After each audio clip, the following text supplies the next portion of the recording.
Any questions, but I'm going to hit the big three things. Well, maybe four. Any important locations? What does it do? Is it sensory, motor, or both? And then if I'm in the doctor's office and I want to know if you have a problem with this nerve, how do I check it? Okay. So we're going to begin with Emily. She is not in the chat, so she is looked out, and I'm going to go through her slides and we'll see what she has. This is the first cranial nerve 1, the olfactory nerve. That's annoying. Should we take notes on this, or do we not? You can have a video up, so it's up to you. Yeah. Go back. Okay, so the function of the olfactory nerve, it is going to receive input about the smell of odors in the nasal cavity. So pretty much the olfactory nerve is smell, sensory or motor. Sensory only. It doesn't have any motor function. What's interesting about the olfactory nerve, and I think she says it's an important location here, you can see it better on the other picture, is where it is and how it exits the skull. So all these cranial nerves are going to be nerves coming directly out of the brain, which means they usually are going to follow one of these little holes coming out of the brain. The olfactory nerve doesn't really do that. It's going to go, and you can see it on the brain here a little bit. It's these two dark yellow, nasty looking lines on the bottom of the brain. And it forms the olfactory bulb. And it sits right here on the cribriform plate. And just instead of one nerve coming through, all these little fibers are going to come through this cribriform plate and fill up the nasal mucosa. So that's why you don't have one olfactory nerve, you have hundreds of olfactory nerves that are going to fill up this mucosa, and you're going to get all kinds of different smells in all kinds of different locations. So the nerves enter the nasal mucosa. Lateral olfactory nerves are located in the superior nasal tonka, no stress on that. Medial olfactory nerves descend down to the nasal septum. So pretty much you're getting all the smell down here in your sinuses. What bone does it pass through? This is called the cribriform plate. This is very, very important. This is not a hole. It's these hundreds of tiny little pinholes that the nerves are able to go down through the front of the skull. Okay, so how would you test this nerve? Doctor should tell the patient to close their eyes. Who we got? You can see here. Hopefully it's not Emily. Oh, I can't see. There we go. Mackenzie, good to see you, sunshine. All right, so how are you going to test this nerve? Tell the doctor to close their eyes and compress one nostril, then have them smell a well-known scent. Coffee is the go-to scent. Ground up coffee beans, because it is something that is not irritant. It's something that like you don't want to use like some colognes or things like that, because people are going to smell it and be like, ah. But coffee, it's a smell not everybody loves, but it's a smell that people can recognize, and it's a pretty strong smell. Coffee grounds, do you smell it? Rock and roll. Going back and forth between the nostrils, I've actually never seen anybody do, because it's so hard to tell which side is wrong, if something is wrong. Usually, if you only have one olfactory nerve that works, you're not going to be able to tell the deficiency, because it's going to cover up for both sides. So great job, Emily. That's exactly what we needed. She's even got a little picture there showing us how this is going to work. Okay, so that's cranial nerve 1, sensory only, just for smell. All right, next up, let's see what we have. Cranial nerve 2 is going to be Shamir. Let me see if I got Shamir's stuff here. Did Shamir share it with me? If I don't see Shamir come up, I think I'll just skip it. If I don't see Shamir talk to me or join the chat, then I will I'll go on and talk about cranial nerve 2 without him. All right, so we'll go on to cranial nerve 3. I know I saw that one. There it is. Shikaria, right? Shikaria, that's not right.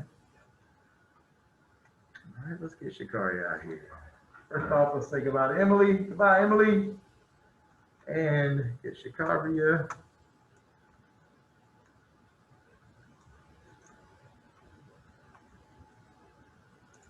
All right. So we did 1, skipping 2. We'll come back to it if hopefully Shamir joins us. And we're going to skip on to cranial nerve 3. Cranial nerve 3 is the oculomotor nerve, and maybe the easiest cranial nerve to tell what it does just by the name. Sensory or motor? Sensory or motor? Thank you. It's oculomotor.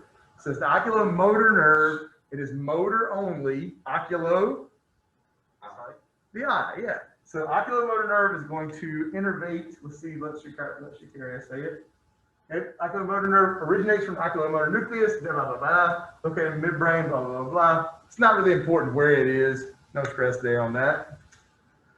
Three main motor functions. It innervates the pupil and lens. So it's going to control the size of your pupil to control how much light comes in.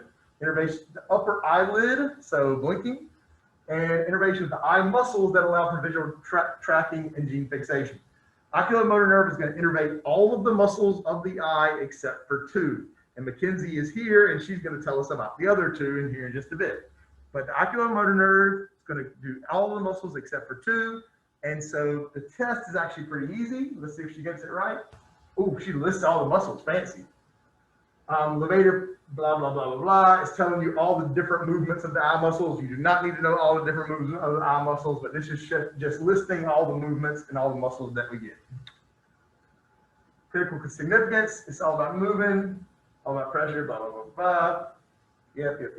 Good stuff. Thank you, Shikaria, for going above and beyond. Oh, but we didn't tell me the test. Killing me, Shikaria. All right, so here's what you would do.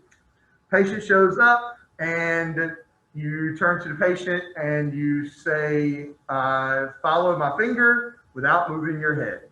So you look at your patient and you make an H. Start in the middle, go left, up and down, go back to the middle, right, up and down, go back to the middle, then go to their nose to check for convergence.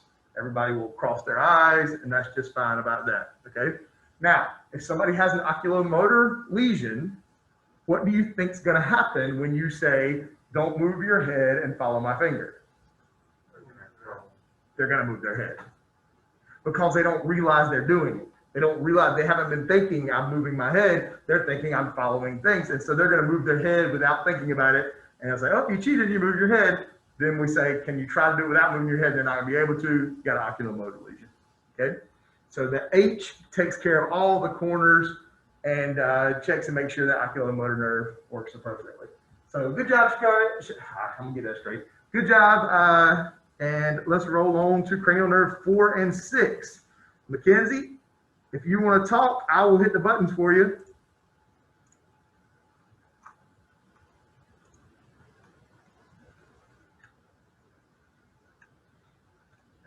There she is.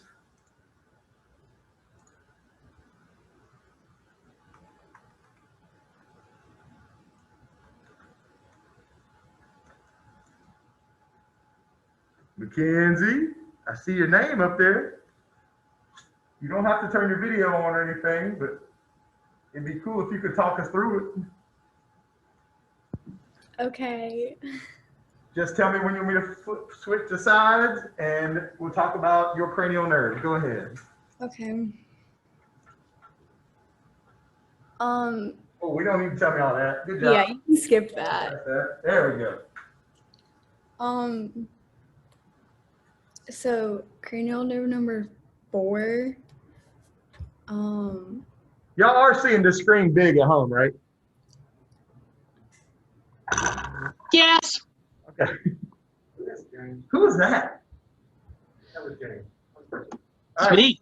Go ahead, Mackenzie. Go ahead. I'm sorry for James interrupting you so rudely. Okay. I don't know how to pronounce it. Trochlear.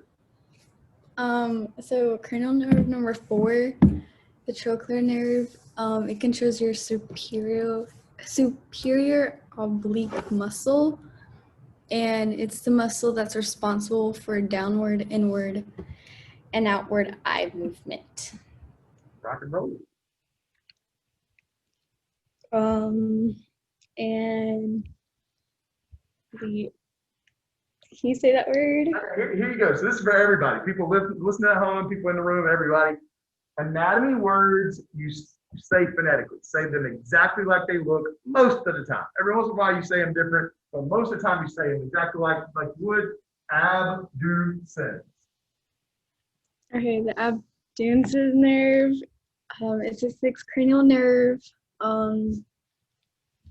It's a motor nerve, so it acts to abduct the eye or rotate it away from the midline.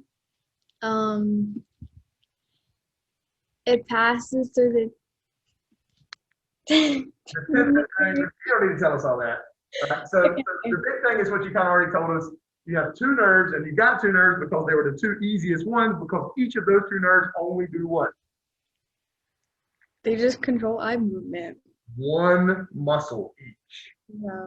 Okay. So to test these nerves, you're going to do exactly what I just said. So no need for you to say it again.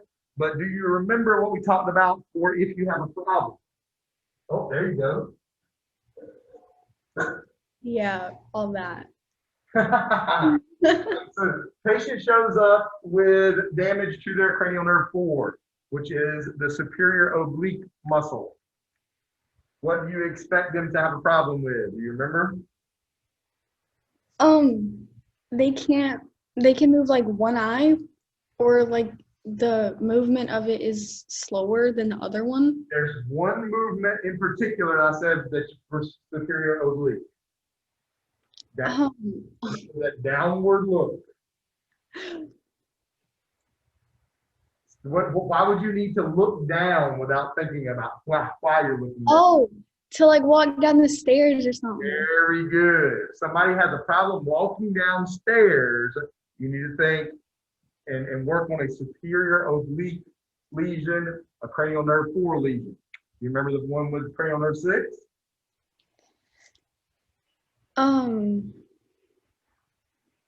You kind of said it a second ago when I asked for the problem with cranial nerve 4. Oh, they can't like read or something.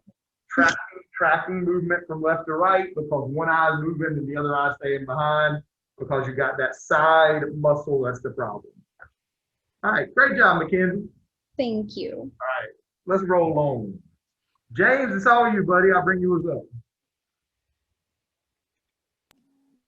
Could I share my screen? I don't think so, but you shared it with me, didn't you? Yeah, I shared it with you. Yeah. I'll bring it up for you, and I'll let you tell me what to do. Can you share your screen if you're not the host? I don't think you can. You might be able. You can try. No, don't try, because I'm videotaping mine. Let me do it. Okay. Where you at, James? There you are. And at home, y'all are seeing the screen, full screen presented, right? Like right now, yours is full screen presented, right, James? Yes. All right. So you just But I'm pulling it up on my computer so I can look at it right. okay. I'm going to do that if you can see it on your. James, don't pick on James. That makes no sense. But you're not. I'm not talking about on the video. I'm talking about I'm shared with you. You're seeing that on full screen, right? Yes. Okay, cool. But it's backward. Really? Yeah, it's flipped. You didn't say if your screen shared, then how would it be flipped? The screen shared should not be flipped. Like the little video in the corner. Oh, never mind. Yeah, the little video in the corner's flipped, but I'm not talking like the one I'm dancing in right now. That's flipped. But like. Oh, okay. All right, you can click the next slide. All right. Cranial nerve 5. Try Jim. Holy crap! Look at the words. Go ahead, James. Don't read all So that. basically, it's the largest and most complex out of the 12 cranial nerves. It has both sensory and motor function. Its motor function involves the masseter and temporalis muscles, which help you to chew. And its sensory function is divided into 3 parts: the ophthalmic, maxillary, and mandibular. The ophthalmic controls like the scalp, forehead, and upper eye areas. Maxillary goes to the cheeks, upper lip, and the roof of the mouth. And the mandible goes to the outer ear, lower lip, and chin. So basically, what a doctor would do, they would touch your temporalis and masseter muscles and ask you to clench your teeth. And if they notice like weak contraction of the muscles, that suggests that there's a lesion of the cranial nerve 5. What do you think? What do you think a patient might say if you go up to the doctor's office, and what might make you think that a patient has a problem with cranial nerve 5? They can't chew Yeah, problem. or speak. Problem eating is the big one. Yep, good job, man. That it? Yes. You are the man, James. I'm gonna roll on. Okay. All right, so that was 5. Let's roll on to 6. I can't really see this one. Get off that. Get off. You already did 6, right? Yeah, we did 6, and we're rolling on to 7. Let's see if I got 7 in here.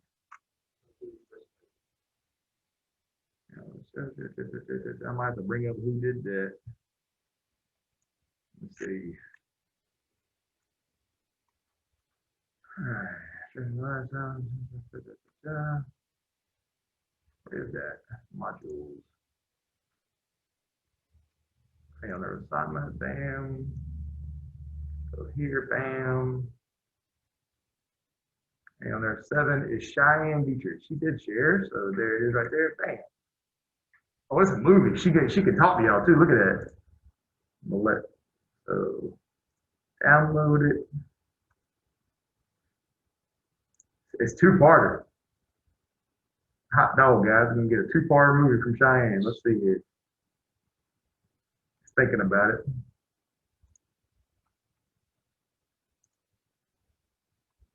Oh, I clicked open it. Didn't I click open it? Y'all see it? No.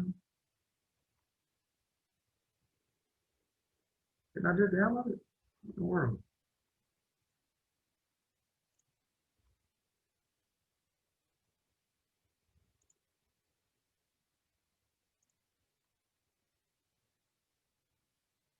Blame James. Come on, computer. Everything was like fine. Is it coming up?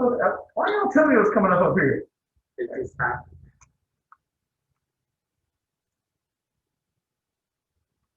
VLC video player. Play everything. We got a 2-parter from Cheyenne here. We'll see what happens. Maybe. Oh, there we go. Oh, got it quiet, so let me be quiet. All right, so Cheyenne's talking about the facial nerve. Whoop, whoop.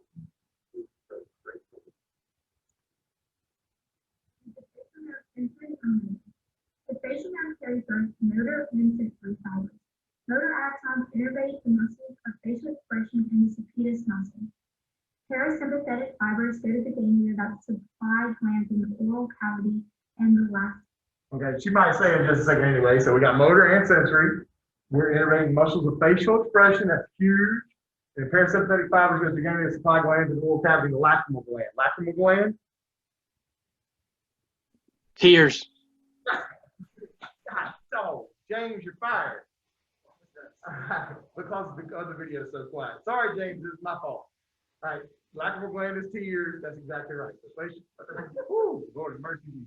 All right, James, take a break for a second because I got to turn her volume way up. Whew, good job, James. How doctors test this nerve. Doctors examine the cranial nerve 7 by inspecting the patient's face strip for asymmetry. They will ask the patient to look up so they can see their forehead wrinkles and observe if there is loss of wrinkling on one side. They would ask the patient to hold both eyes shut and compare the strength of closure on each side. They observe nasolabial folds during voluntary movement. Observe the patient's frowning, showing teeth, and puffing out the cheeks. Muscle stretch reflexes involving the facial nerve can be elicited, but tend to be more prominent in neurological disease. I think that was Cheyenne said she sent in 2 things, but I think that was just about everything. I'll look and see what we got here, but I appreciate it. Good job, Cheyenne, if you're watching the video. So she pretty much nailed everything, sensory and motor. You're talking about the muscles of facial expression. You got to tell your patient to smile, tell your patient to frown, and you're checking for any asymmetry. What is that going to be? What is asymmetry? Not lining up. So like when half your face has wrinkles in it, I guess I would have. Yeah. So anytime you tell your patient to smile and they only smile over here, or they frown and that's where you're talking about with facial. Usually somebody knows you have a facial expression problem or a facial nerve problem, and it actually is one of the more common problems because where the facial nerve exits is going to be right beside where your eustachian tube is, and you can get an infection that compresses the facial nerve, and that's going to cause your facial nerve paralysis. Anybody know the name of it? You can say it now, James. I'll turn the volume down. Facial nerve paralysis, very common disorder. called Bell's palsy.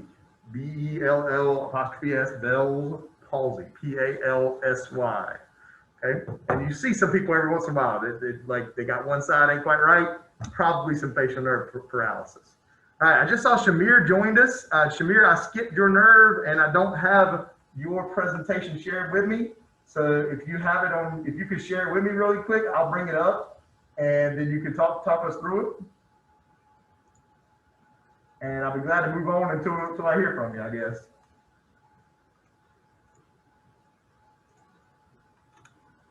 All right, so that was 7. So we're going to 8. Who is 8? I've got 8. All right, Ryan has got 8. And Ryan, if you want to, if you would just come up here and stand by this mic, and you don't have to get on camera, but just kind of talk us through this. Where's the mic at? That camera that's up there. Okay. All right. So Ryan's going to tell us about cranial nerve 8. Okay, it's the vestibulocochlear nerve, right? Is that how you say it? Vestibulocochlear. Okay. It's the 8th cranial nerve. It's located in your inner ear and connects to the membranous labyrinth in your brain, and it serves 2 purposes, and that is hearing and equilibrium, so your balance. Vestibular is the word that means relating to your balance, and cochlear has to do with your ears, hearing. So it's a sensory nerve. Sensory only, hearing and balance. I split it up into 2 parts for both balance and auditory. So for auditory, it's responsible for transmitting the signal of vibrations picked up in the inner ear and sending that to the brain. So you can pick up sounds and noises and stuff like that. That's basically it. Equilibrium, this is a little bit of a more drawn out explanation, but it basically allows you to balance. And it transmits, what's it called? I'm trying to think of the word. I don't think I wrote it down. Don't waste too much. We're gonna do Okay. more. We're gonna do more with these sentences later on. So balance and hearing. Yeah. Holy crap! Wow, this one was complicated as All right, crap. so because- this is beautiful, and I'm gonna if you got this at home, you can see this on your screen, and this is beautiful, and I love it. Here's the thing, though: you're in a doctor's office in Grifton, and you don't have anything. You don't have all these special things, and you want to test hearing. Do you have that up there anywhere? Yeah, hearing was the first thing. That's basically like a hearing test. They No, I'm not talking about it, but you ain't got the crazy things. What you gonna do? What do you mean? You ain't got no machine. You don't have all these tests. You don't have things you can put on anything. What can you No, do? for my example, I said what they do when I go to the doctors. You have the headphones and they play different pitched noises. Your doctor's office has not ordered the headphones yet. What can you Okay. do? I don't know that. All right, this is the easy one. All right, good job. All right, anything else? No, I don't think. All right, you the man. So here's what you would do if you're in a doctor's office and you want to check hearing and you don't have the fancy headphones and stuff to put on. Okay, really, really simple. Okay, you're going to take your patient, you're going to tell them to close their eyes, and you're going to put your arms on either side of their head. Okay, and you want to make a sound that you can hear, but it's not very loud. Got me, Brandon? Yeah. You're just going to take your fingers and just barely move it apart, and you say, do you hear that? Okay, then you say, which side do you hear it on? You only do one. Which side do you say, make sure they can hear on both sides. Okay, then if a lot of patients, especially older patients, you're going to do this, they're going to say, I don't hear anything. And so you just bring it right on in. And if you're right there and they can't hear you, we got a problem. Okay, now a problem with checking hearing is they might have a problem with hearing that has nothing to do with the nerve. Right. What would that be? Damage to the eardrum or some other part of the inner ear. If you got damage to the inner ear, I'm saying that's an extension of the nerve. I hear you, that's true, but I'm saying that's an extension of the nerve. What could be a problem with I can't hear out of this ear that has nothing to do with damage of the structures of hearing or the nerve? It's being blocked up. Exactly. And that's one of the most common ways that people can have problem hearing. The way you can check that is with a conductive test. Let's see if I can find it real quick. Probably can't because I got a mess in here. Oh, I see it. Take a tuning fork, put it to their forehead. Tell me, do you hear it on both sides?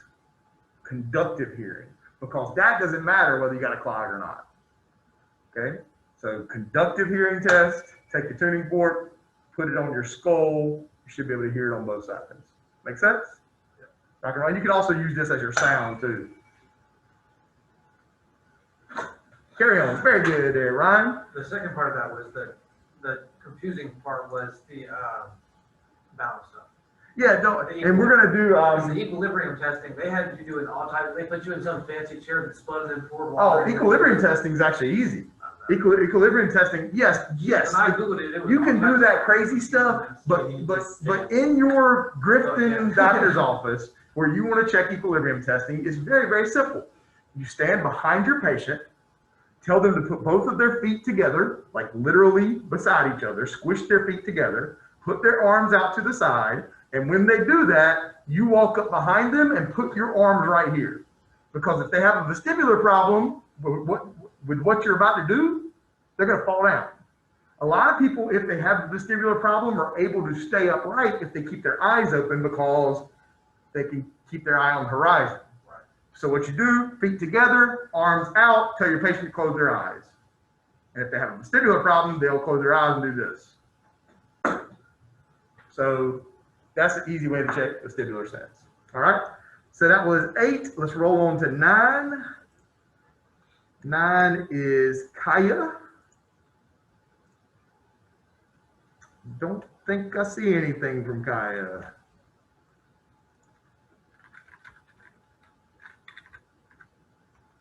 Nope, I don't see anything from Kaya. If she joins my chat, we'll go back to her in just a second. 10 is Miss Gherkins. Did I see Miss Gherkins? I think I did. Yep. So we'll go on to 10. Hey, Shamir, like I said, man, share something with me so I can throw it up here.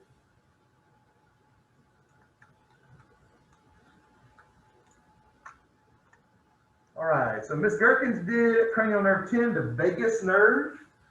Vagus nerve is, so like I said, cranial nerve 10. Vagus nerve, we'll let her tell us. Cranial nerve, the vagus, critical for supplying parasympathetic information to the visceral organs of the respiratory, digestive, and urinary system. Is important in the control of heart rate, bronchoconstriction, and digestive processes. What's cool about the cranial nerve 10 is everything else we've talked about so far has been where on the body?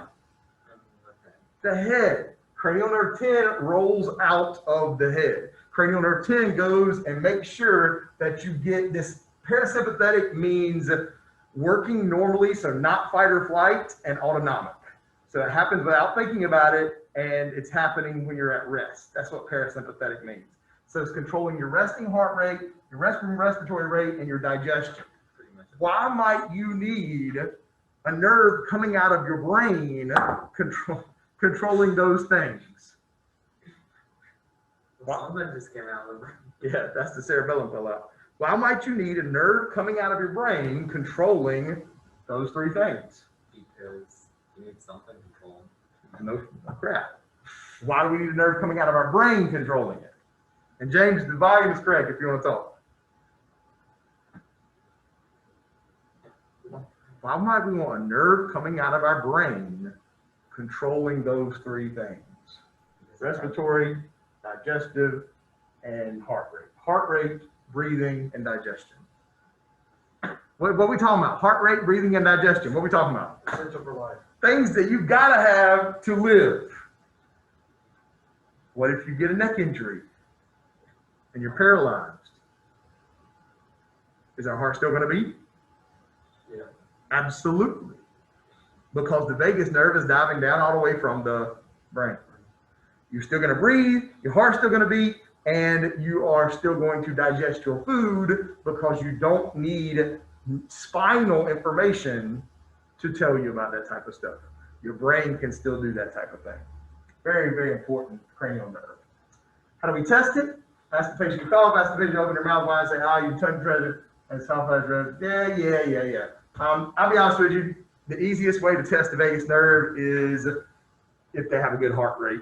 Vagus nerve is your pacemaker, and if they have a good heart rate, the vagus nerve is going to be just fine. Nothing wrong with this stuff, Kimberly, but the vagus nerve is going to be just fine as long as they have a solid heart rate.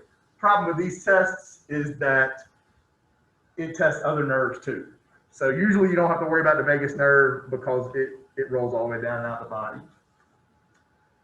Nothing wrong here. Yep. Yep, nothing wrong. Good job.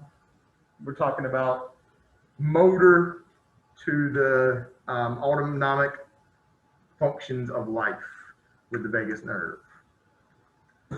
All right. So that was 10. Let's go on to 11. 11 is Brandon. Let's see here. I saw you shared it. Spinal accessory nerve.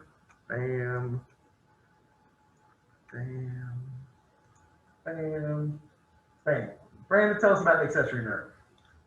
The spinal accessory nerve is the 11th nerve. Duh. It can be found. It's not really as exposed as a lot of the other ones. It's lower down in your neck area, more or less. It can be found near the trapezius muscle.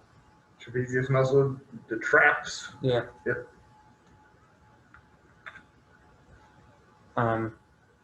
It is a motor nerve. Its job is to invert the SCM, which I'm not going to This is easy. It's easy. Look, this is the great thing about it. sternocleidomastoid, Sternocleidomastoid. and the trapezius muscle. So motor only, going to those muscles. This nerve can be damaged if an accident occurs during the surgery, so it's easy for clinical professionals to identify right away. Test. I couldn't, Test is easy. but it can lead to effects like clinging of the shoulder. Very and good. shoulder pain. So you got a patient in the doctor's office. You come up to them. You put your arms on their shoulders and say what? It's a shrug. Pretty much shrug. Yeah. Yeah, sure. Lift your shoulders up against me. And if you tell your patient to lift your shoulders up and they do this, we got a problem, right? Yeah. Good job. Okay. Pretty straightforward. Spinal accessory nerve. I like the name of the accessory nerve because it's the accessory. Yeah. Okay. We're going to talk about it later when we do respiratory. It's called the accessory nerve because it's important for the accessory muscles of breathing.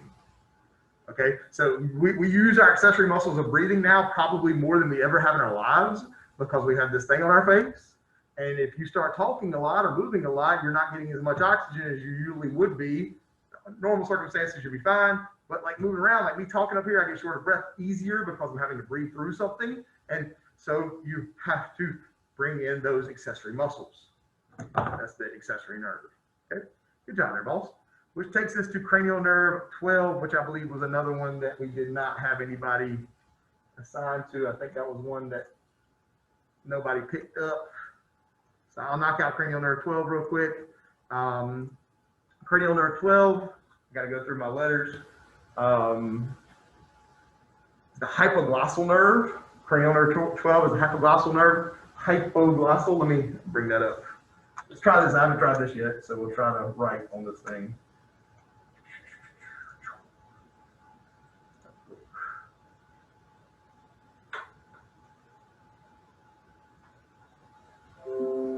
Oh, somebody just showed up. Who was it? Or somebody just left. Neither. I think I was just your computer make sound. Oh. Like I said, Shamir, share your thing with me. You can present it, buddy. All right, so cranial nerve 12 is the hypoglossal nerve.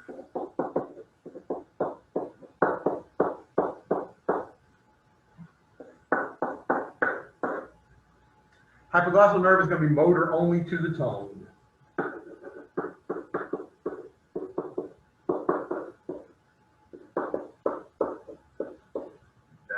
That's not how I wrote. No. It was working for a second. All right, motor to the tongue, pretty straightforward. What part of the word hypoglossal is telling you tongue?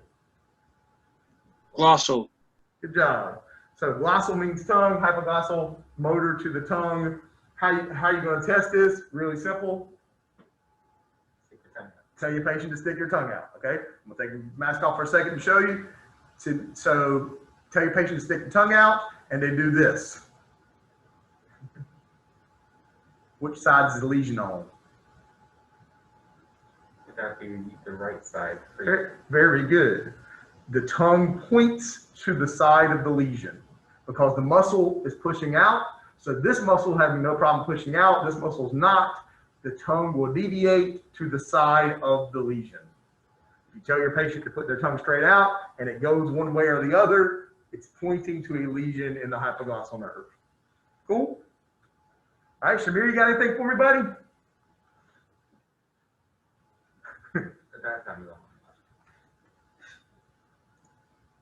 It's like, don't find out. See you later. All right, so much for that. All right, so I'll go through the ones we skipped. Let me bring up the list here so I know I don't skip any.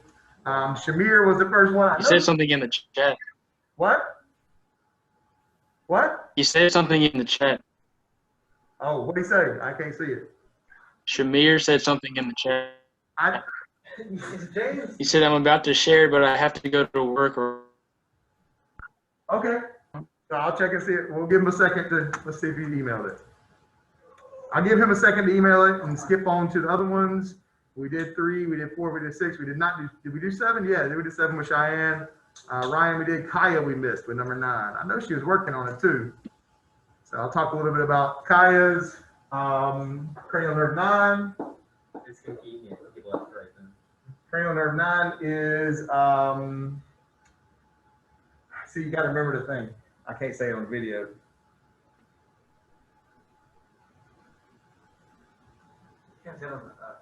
Vegas was 10. Glossopharyngeal.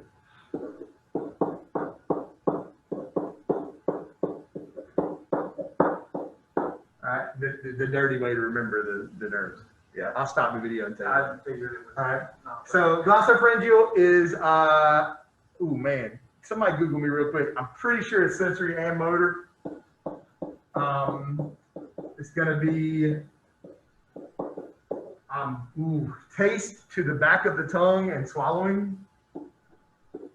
Somebody double check behind me though. It is one of the 4 cranial nerves that has sensory, motor, and parasympathetic functions. Pretty sure, double check behind that one though. It's taste to the posterior third of the tongue. I'm pretty sure. And the motor is swallowing.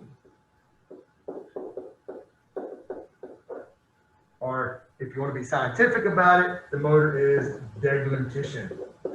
Yeah, it says it receives general sensory fibers from the tonsils, pharynx, the middle ear, and the posterior third of the tongue. Look at that. Off the dome. Yeah, it Okay. receives special sensory fibers taste from the posterior third. Rock and roll. All right, so glossopharyngeal, sensory to the posterior 1/3 of the tongue, which means it deals a little bit with taste. But you aren't going to be able to really check this because really facial is what's going to be doing most of your taste. And that really, if you have facial paralysis, if you have glossopharyngeal paralysis, you're still going to be able to taste. You're just not going to miss that back of your tongue. It's going to be much more of a problem that you have problems swallowing. For James, cranial nerve 5, you would have problem masticating, chewing, but for cranial nerve 9, you would have a problem swallowing. And this is pretty simple to find out. If you do want to check it though, this is the check that I told Kaya is the only one we weren't gonna demonstrate in class. And it would be, you take a swab and go into the back of the throat on the palatine tonsil, rub on that palatine tonsil and try to elicit a gag. So check the gag reflex on both sides. It is a test you really don't want to do all the time because you have a risk of your patient vomiting on you. So be careful on that one. All right, let's see if Shamir sent it. Shamir, I'm gonna go on, buddy. And if you send it, that's cool. All right, so I'm gonna go on with Shamir's, and that was cranial nerve 2. It's the optic nerve. And I know, like I said, I know Shamir was working on it, so no judgment whatsoever. He said in the chat that he shared it with you. Well, I ain't got it, buddy. Yeah, I'm looking right at it. Unless I opened it and didn't. Did you refresh? Yeah. I'll check on my drive one more time before I start talking. Thank you, James. You're welcome. Just out of curiosity, at home, can you only see the big white screen and not the other screen right now? I can see the smartboard screen, but it's shared and you. But you don't see like my Google Drive open right now? No. Yeah, that's what I want. No, that's great. That is not even me. That's my other account. It's not you. Well, I mean, it is me. But it's not school me. That's movie writing me. There it is right there. Why did it not get an email? Sorry, Shamir. I apologize to you, buddy.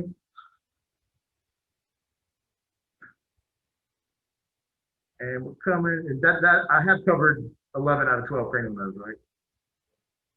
Y'all keep me straight. Sorry, we're out of order on the video, but trying to make sure everybody can give me as much as they can give me. All right, so Shamir had to go to work, so we'll knock this out for him. Loading. All right. Looking at the optic nerve, maybe it's called optical nerve sometimes. I usually just hear optic nerve, but pretty straightforward. Optic, yeah, talking about vision.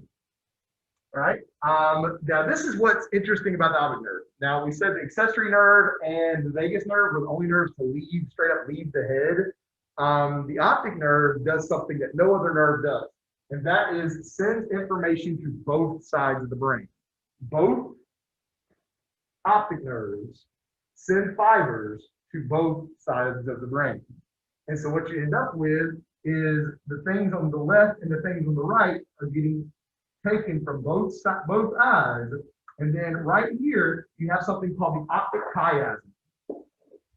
The optic chiasm, and if you can't see that in the chat, I'll rewrite it. The optic chiasm is a place where the nerves crisscross before they start talking to the brain.